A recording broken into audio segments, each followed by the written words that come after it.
Hi everybody, it's Sandy and it's time for the full moon rose reading it's a Leo full moon, Leo Aquarius axis, and it's tomorrow morning at 7:33 UK time, and that's 2:33 EST.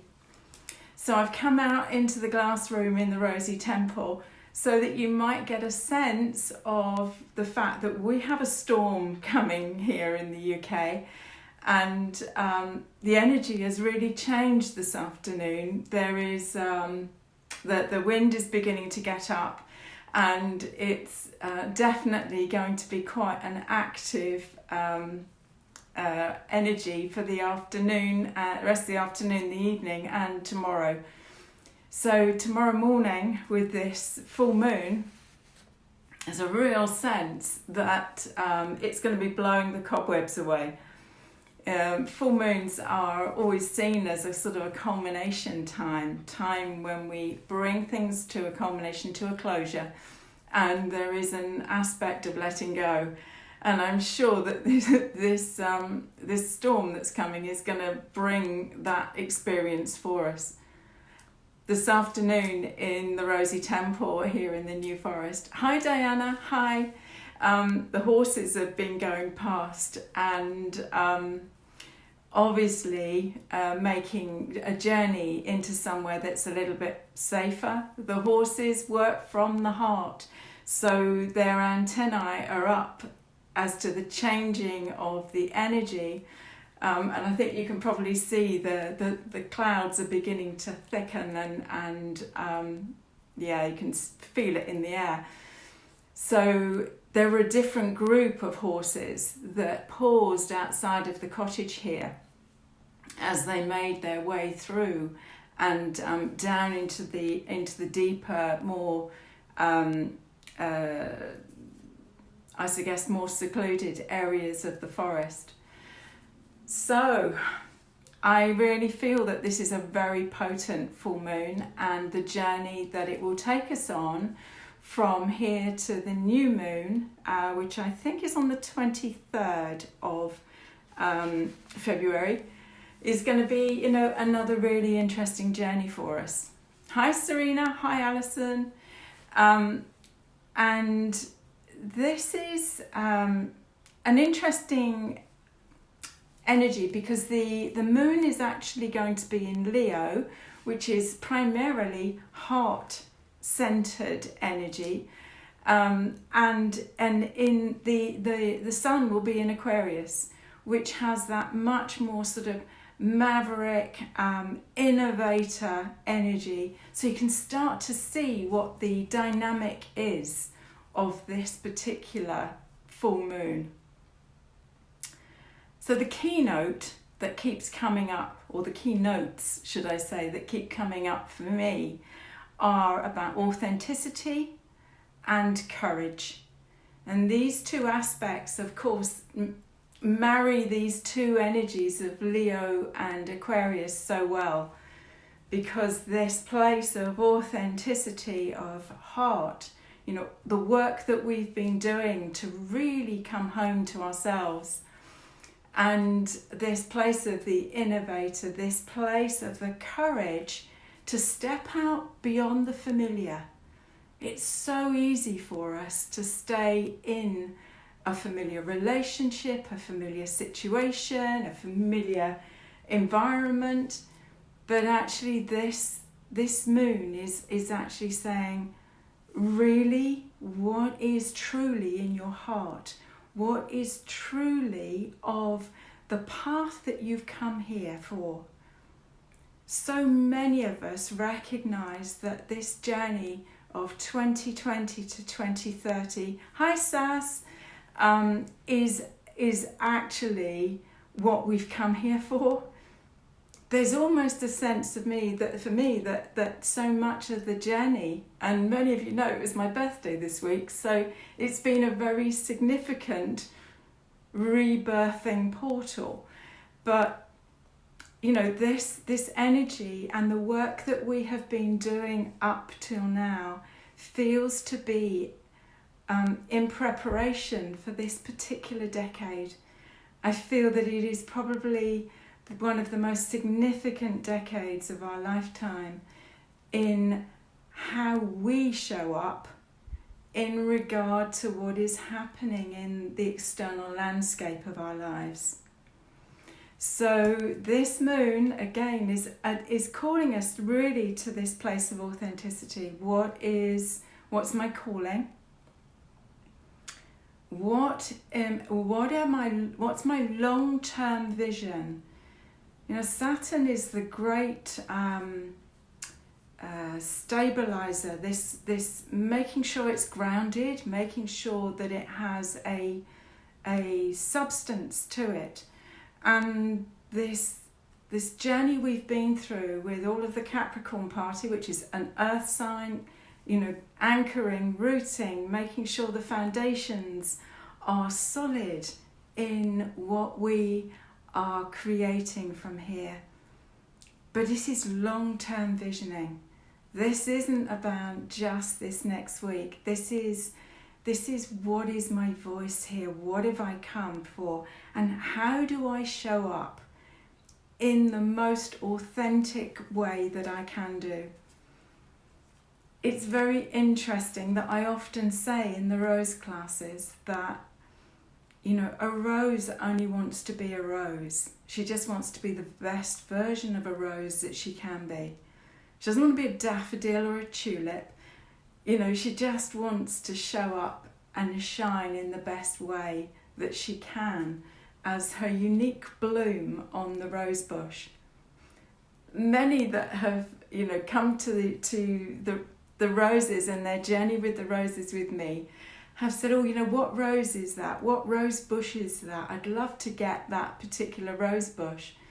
And, actually the images on the oracle deck are just that unique bloom on that rose at that moment was carrying a coding, a voice, a vibration that caught my eye and translated itself through the lens of my camera.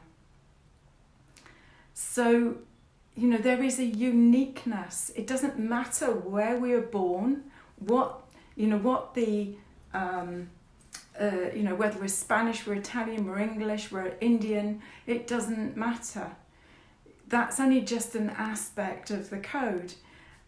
It's actually the uniqueness of our journey, the soul's incarnational script, and the genetics of the family that we birthed into that gave us the particular piece that we came here to work with, to find answers for, to find healing for, to find this place, this journey home to ourselves, to our place of inner peace, of grace, of presencing that allows us to show up without any feeling of needing to have an affirmation from someone else to hold that place of authenticity in ourselves. For many of us, it's a lifetime's journey, and I know that for many that have come through on the wave that I've journeyed on,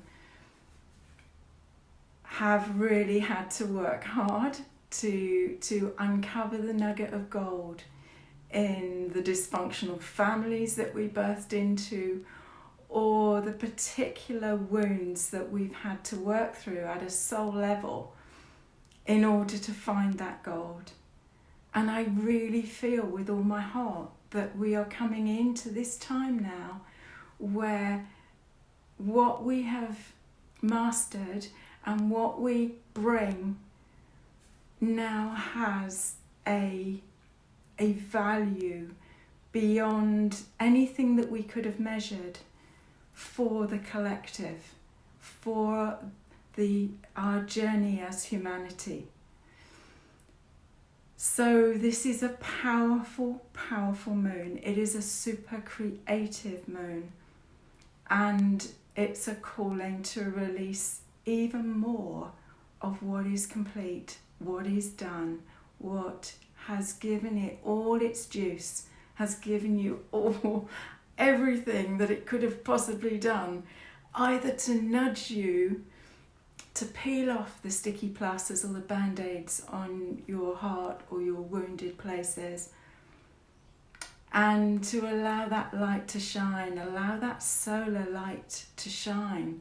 In this case, from Aquarius, from this future visioning place into this place of heart, this Leo place where the moon is. So shall we have a look and see what the roses have got to share with us for this particular window that will take us from this full moon tomorrow morning into the new moon later in the month. So hi Vicky, hi Sue, hi Mariah. There's a lot of people around this afternoon, which is really lovely. And I think my daughter Hannah might be around somewhere as well in that mix. So, interestingly, on this storm and on this full moon, I'm being very strongly guided to create 2 new essences. And so part of my journeying out this morning was to go and get some New Forest spring water that forms the essence of what I create and what will be created through the energy of this full moon. So what have the roses got to offer us? So the first rose is rose 10. And this rose doesn't often come out to play in our readings. She is the rose that sits on the navel chakra in the Rose 1 set. And she is all about this path of mother and mothering.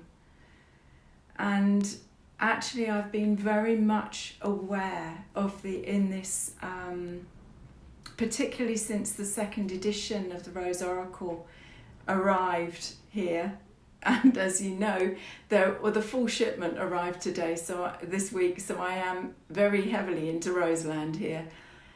This is very much through, if you connect your umbilical cord back to the placenta of your mother and put her back in her mother's womb and connect it into the placenta and her back into her mother's womb, it is like Russian dolls. And this can only take us back to the original imprint, the original coding of the Great Mother imprint on the earth. The issues that we have had around mother and mothering have come down through that female family line, through the coding. 70% of our emotional script, our emotional storyline, comes over that placenta. So this rose, you'll see she has come with a bud which holds all of the potential. So the fact that she's come up in our reading today, is the calling to self-care. It is the calling to explore anything else that may be still residual for you to work with around mother and mothering in this upcoming period. You'll see that this particular rose, she is really clear in that outer rosette, but the inner of her is very much more complex. It's rich, but it's much more complex. And there is a petal that sits across the heart. It's like there's something hidden. So this is part of the calling at this particular time, is to explore what else there may be around your connection to the Great Mother, to Mother Mary, Mary Magdalene, your own inner connection to your birth mother, and your own connection to the energy of mothering. Mothering doesn't necessarily mean that we have given birth to children, to the physical child. Sometimes it is the birthing of a business. Sometimes it is the birthing of a creative enterprise. They all come from that same area in the body. So she's got a potent message for us. Let's see what else the roses might have for us as wisdom for this coming time.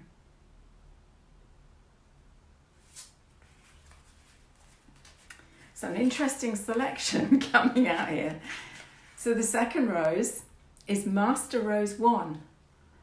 Now Master Rose 1 is the divine masculine energy. And there is a feeling for me that this rose holds the coding of the divine masculine. It is the fact that as we, as women, heal our stories around our mother line and allow the inner goddess to arise within us, for her voice to be heard, for her to be a felt presence in our lives, then the divine masculine coding within us can find its right place, can move from the dysfunctional masculine template that so many of us experienced in our childhood. Many of you know, I've spoken several times about my own years and years as a child of fear of my father. It wasn't a safe place for me. So the template of my inner masculine energy was not as healthy and balanced as it might be. So what this process is in this time is that we own and honour the imprint that's come in for us in both aspects of our masculine, feminine energies, but understand that this is a time of evolutionary shift. And the more we come into heartfelt presence in ourselves, the more we are available to bring a healthy balance and a healthy expression of both of these energies in our lives. Interesting, they are so aligned colour-wise. So this is this very pure aspect. I mean, this rose has almost an angelic quality to her. And in her original words to me, there was a strong connection to Archangel Michael. The dispeller of illusion, actually. So when we come into holding the more pure, true aspects of the sacred feminine and the sacred masculine within us, so it allows us to birth the divine child within us, this pure, true portal of connection to all that is, and that allows us to birth the new vision and the new energetic template that we've come here to hold as part of the collective. So let's see what the third energy is that wants to come and weave with these two.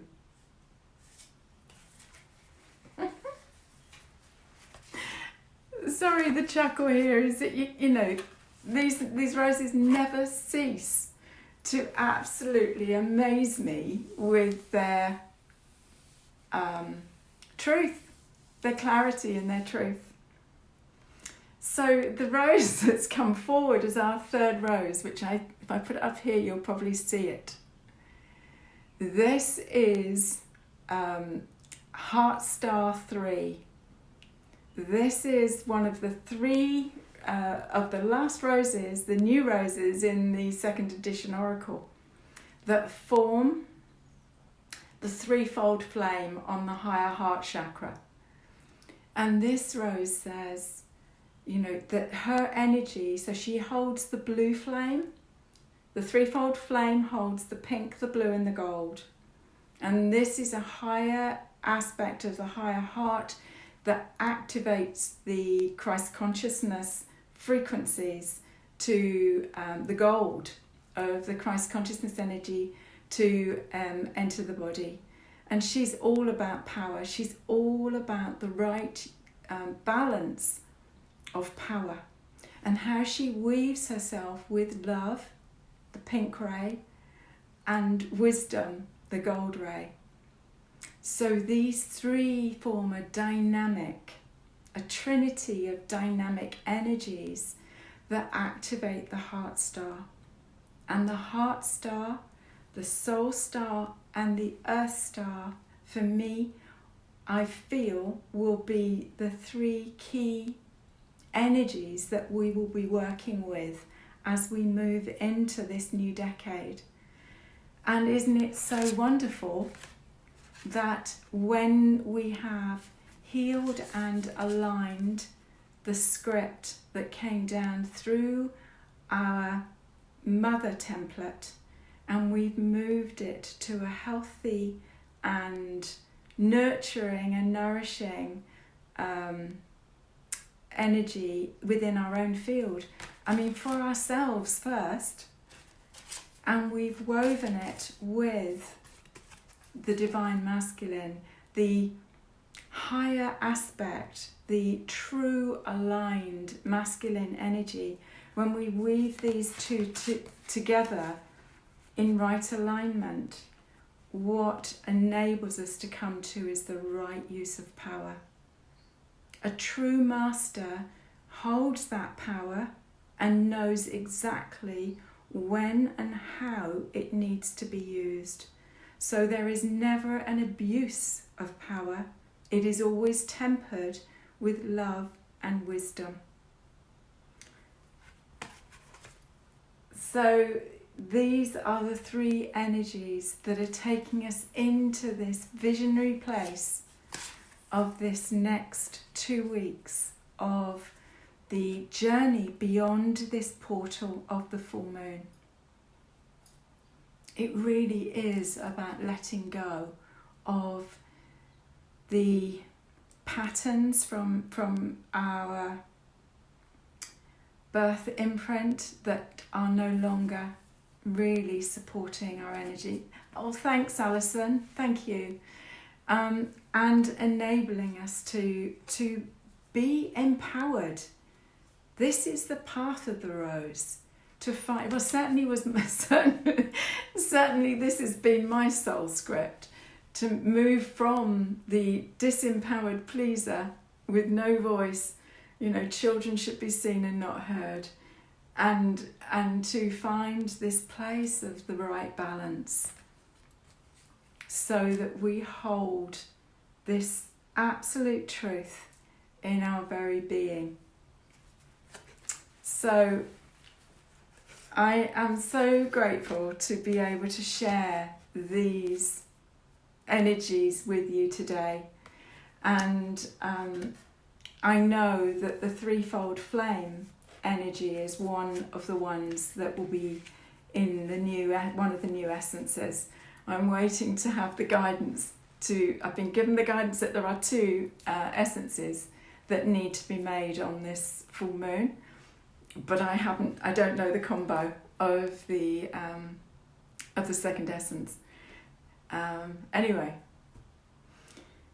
thank you so much for joining me, and I am very blessed that you have joined me today. And so on this full moon and in the advancing path of the storm for this weekend, thank you so much for joining me, and with much love and rosy blessings. Bye for now. Bye-bye.